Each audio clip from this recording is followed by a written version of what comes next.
everyone, this is Alexis. In this video, I want to talk about something really important, and that is knowing your rights.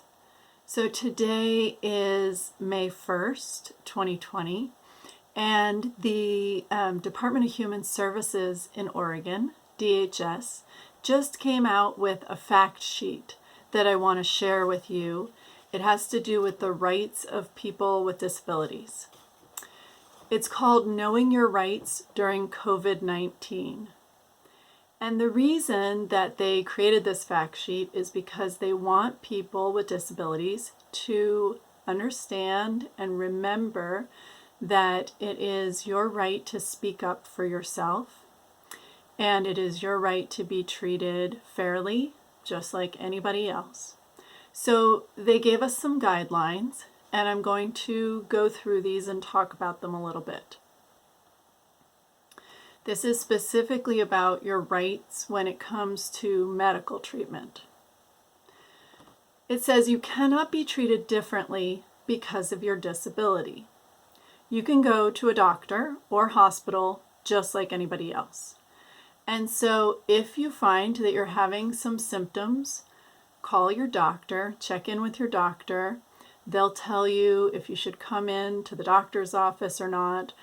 They'll tell you if they have special processes now for what to do when you get to the doctor's office, because those things have changed. And then make sure you call your doctor and let them know if you're getting worse with any symptoms you have.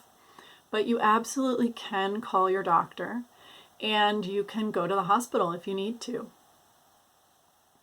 If you have somebody to help you keep track of your symptoms, to write down what's going on with you, that can be helpful, or if you can write it down yourself.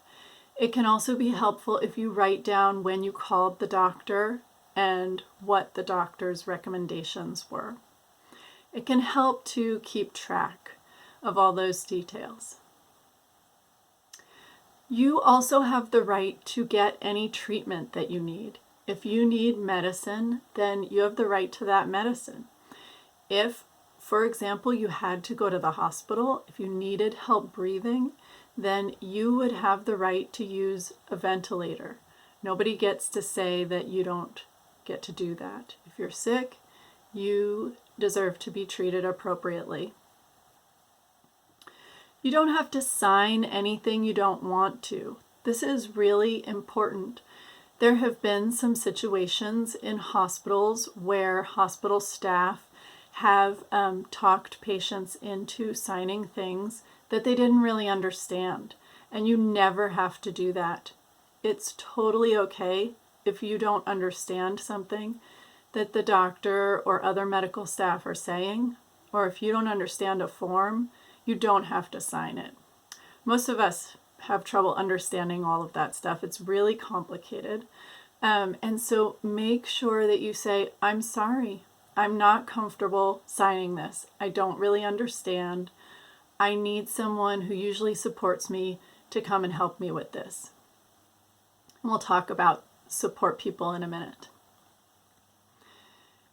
You cannot be denied medical treatment because you have a disability. So I hope everybody knows this. That's called discrimination, right? When someone says, well, sorry, you have a disability, so you don't get the same treatment as anybody else. That's illegal. And so nobody gets to say that to you. Nobody gets to deny you the same as what's available to anybody else. And sometimes we can be really strong self-advocates. We can speak up for ourselves. And other times we need other people's help to add to our voice and to speak up for us or with us. And that's totally okay. So asking the people who usually support you to help in a situation like this would be very important. So make sure you talk to the support folks in your life about what would happen if you needed to go to the hospital, or even if you just need to go have a doctor's appointment. Make a plan for how that would go. Even if you're feeling great and there's nothing wrong, It's just good to have a plan in advance so that you're ready in case you need to be. If you end up going to the hospital, you need to just make sure that the hospital staff know who usually supports you, that they know you usually get help either with communication, with understanding things, with making decisions. Just let them know, hey, this is my helper, my family member, my service provider. They usually help me. And if you can give their name and their phone number, that's perfect. Now, someone can go with you to the hospital as a reasonable accommodation for disability. And you might know that that means that it's not a special favor. They're not a visitor in the hospital. They're there to make sure you get the same access as everybody else, that you can get the same treatment, the same experience of everything that you need. So you are allowed to bring somebody with you as long as they're not sick. And that could be a family member, a caregiver, a service provider, whoever usually helps you out. If you end up going to the hospital and you need to stay overnight, then just make sure that the hospital staff is communicating with whoever supports you.